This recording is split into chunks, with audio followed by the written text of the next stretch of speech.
మొత్తం వాళ్ళు రాసిచ్చిందే, మా వాళ్ళు రాసుకున్నారు, వాళ్ళు సంతకం పెట్టింది ప్రభుత్వం దగ్గర ఉంది. మేము రాసుకోలే ఈ లెక్కలు, వాళ్ళు రాసి సంతకం పెట్టిన లెక్కనే మేము సేకరించినాం. 3,54,00,000 పైచిలకు ఏదైతే లెక్క ఉందో వాళ్ళు ఇచ్చిన సమాచారం 96.9% లెక్కలు ఇచ్చారు. 3.1% లెక్కలు ఇవ్వలేదు. లెక్కలు ఇవ్వలను కొంతమంది విధిలోకి ఇవ్వకపోవచ్చు, కొంతమంది ఆ సమయానికి లేక ఇవ్వకపోవచ్చు. కానీ చంద్రశేఖరరావు లాంటి వాళ్ళు తెలిసి బలిసి కావాలని ఈ లెక్కలకు రాలేదు. వస్తే సంచి బియ్యం వండితే వాళ్ళు తినంగా మిగులుతుంది, మొత్తం వాళ్ళ జాతి తిన్నా కూడా మిగతాళ్ళకి మిగులుతుంది, లెక్క తెలుస్తుంది.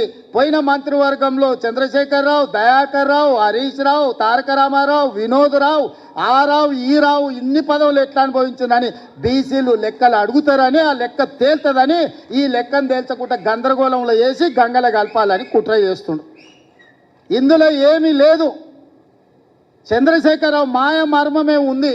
లెక్క తేలితే వాళ్ళెంతో వాళ్ళకంత, అంటే వాళ్ళకి వార్డు మెంబర్ కంటే పైన ఏ పదవి రాదు. ఆ కుటుంబానికి ఏమి ఇయ్యనికనే ఉండదు. ఇవాళ రేవంత్ రెడ్డి